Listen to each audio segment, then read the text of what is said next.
Good day mga guys. Ngayong araw na to magtatato tayo ng Hanya mask. Actually medyo matagal ko na siyang nagawa. Nag-focus kasi ako sa Facebook. Doon talaga ako nag-upload ng mga tattoo videos ko nitong mga nakaraang buwan. At nagpa-monetize tayo. Pero dahil masyadong maiksi yung video sa Facebook, naisip ko na mag-stick talaga ng tattoo tutorial dito sa YouTube. Kasi sobrang hirap magturo guys ng masyadong maiksi. Mas okay kung mahaba yung video, makikita nyo yung process, tapos maiintindihan nyo. So dito pala guys, inuna ko yung sa lower part. Bakit? Kasi syempre pagka inuna natin yung taas, may possibility na mabura natin yung stencil. So mga basic lang naman to guys na sinasabi ko. Paulit-ulit syempre para mas maintindihan nyo. So ayan guys, hindi ko pa tinapos yung lining pero nag-shading na ako. Ginawa ko yan para masabayan ko yung yung mga linya na ginawa ko. Kasi kung uunahin ko lahat ng linya tapos babalikan ko, may tendency na nagkakaroon ng malaking sugat dun sa mga linya. Pwedeng pag tinamaan natin yon, pwedeng mag-open ulit yung nilinyahan natin. Kaya ako ginawa yan. Pero kung session naman yung tattoo na gagawin nyo, tapos linya lang muna, pwedeng tapusin nyo na lang lahat ng lining. Wag nyo nang gayahin yung ganitong style. Ito kasi guys, medyo malaki yung braso ng ginagawa ko. So kailangan kong matapos agad yung background, tapos yung mga linya. Kaya sinabay ko na. Kasi pag tinapos ko yung linya, tapos binalikan ko yung mga nalinyahan ko na, 'di ba, nag-shading ako doon.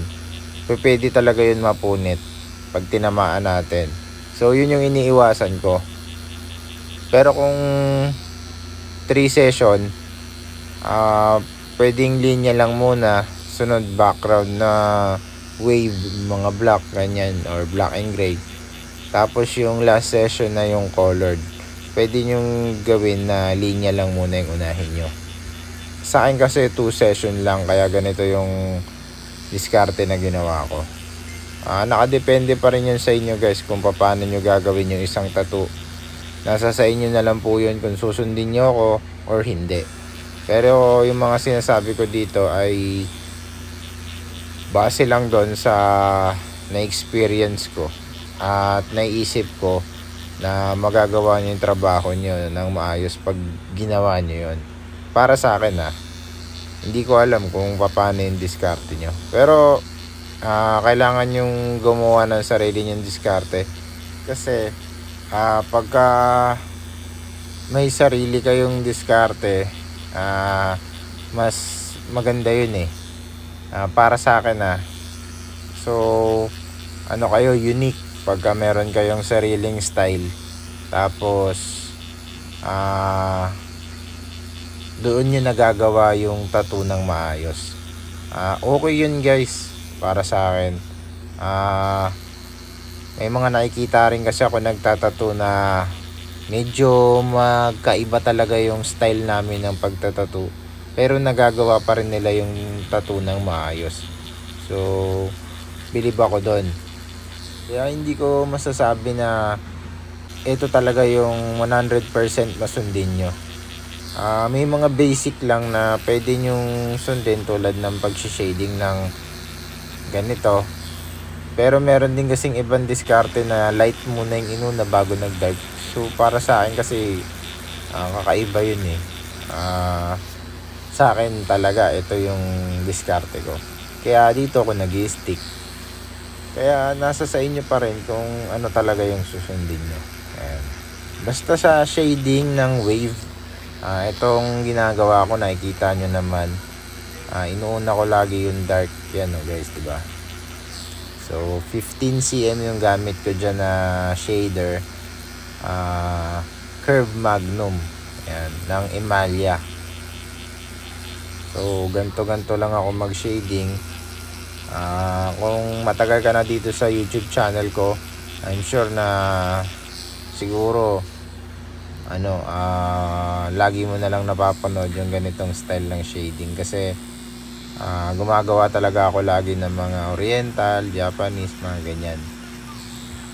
Kasi yun yung yun yung style ng tattooan ko talaga. Doon ako nagfo-focus, hindi dun sa mga realism. Mas nag-focus ako dito sa mga Japanese style. Ayan. So eto guys, nag-shading ako dito ng black and gray. Parang dito yung ginawa ko diba nag-shading ako dyan. So pagka nag-shading ako ng light lang, may mga part dyan na hindi talaga na na full shading mo, pwede mo naman yun balikan, tulad nyan. So diba pinapatamaan ko pa rin yung mga nauna, kasi para mag-blend sila as one. Ayun yung ibig kong sabihin. Kasi pagka lumaktaw ka, hindi siya parang iisa. So ayan, binabalikan ko, hinahabol ko yung dark, pero hindi kasi yan solid dark, kaya para sa akin safe yan na gawin. Pero pagka yung dark na yung pinatong nyo dyan, I'm not sure kung magagawa nyo pa rin ng maayos yung shading from dark to light. Yun yung lagi kong sinasabi, na medyo crucial yung ganong style. Pero nasa sa inyo pa rin yan guys, kung nagagawa nyo nga ng maayos yun at dun kayo sanay, ipagpatuloy nyo lang yun. Dito guys, halos na shadean ko na lahat. So makikita nyo naman, medyo madugo-dugo talaga tong tattoo na to, kasi malaki talaga to guys, promise. Hanya mask na may ahas yung design, tapos merong mga wave sa gilid. At inabot ako dito ng mahigit 10 hours I think, kasi hindi ako mabilis mag-tattoo, isa na rin yan. Tapos tinitignan kong maigi yung tattoo na ginagawa ko, hindi ko binibilisan kasi baka magka-problema nga. Doon ako natatakot. Gusto ko talaga yung inaayos ko yung mga linya ko. Importante kasi sa akin yun guys, kasi nga more on lining yung tattoo style ko. So dito kinulayan ko na yung mata, kasi nakapaglagay na ako ng red, at hindi ko na yun mababalik sa lagayan ng ink. So sabi ko sa client ko, kulayan na lang namin yung mata. Sabi niya naman okay lang. So kinulayan na namin. At para may dating din kasi yung tattoo niya, kung walang kulay yung mata, tapos pure na black and gray lang, parang flat lang yon. So dito magmumukhang maangas yung tattoo niya kahit hindi pa tapos, kasi guys marami pa talagang kulay ito. Kaya abangan nyo sa susunod na video ko kung ano magiging itsura ng Hanya mask na to, kasi colored to guys, kaya maganda tignan, tapos maputi pa si sir. Yan. Kaya abangan nyo yun. Explain ko naman doon kung paano ko ba ginawa yung kulay.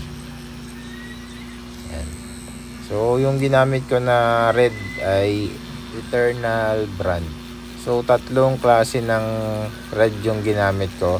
Isang kulay kalawang, tapos isang dark red, tapos isang light red. Yan. Yan yung ginamit ko na red dyan. So magmumukhang maangas pa to lalo guys, kasi tingnan nyo naman yung mata dyan, parang nag-aapoy, kaya maganda talagang tignan. At dyan ay light red na yung ginamit ko, tapos sinaluan ko ng konting orange para medyo parang apoy yung dating talaga ng mata. So dito banda guys, medyo malapit na tayong matapos. Yan, sa mga detalye na lang tayo. At nakikita nyo yung shading ko. So dito ganito yung gawin yung shading. Yan, ganyan talaga dapat yung shading nyo. Solid agad, 'di ba? Nakikita nyo naman, tignan nyo pag tinanggal ko yung dulo ng karayom. Oh, 'di ba? Pasok agad yung tinta. So ganyan lang yung gawin yung shading at makakapag-shading na kayo ng maayos. Yung iba kasi nakikita ko yung shading nila medyo patsi-patsi. So para maging solid yung shading nyo, gayahin nyo lang yung ginawa ko. Ganun lang yun guys. So ito na yung resulta ng first session namin. Ayan. So tignan nyo naman guys, 'di ba? Astig kahit black and gray pa lang siya. Syempre nakikita nyo may mga walang kulay dyan. Syempre kasi colored nga yan eh. Kaya abangan nyo yun. Gusto ko pala magpasalamat sa lahat ng mga nanood. At guys, huwag nyo kalimutan mag-subscribe dito sa YouTube channel ko. Yan, maraming salamat. Sa susunod ulit. Bye!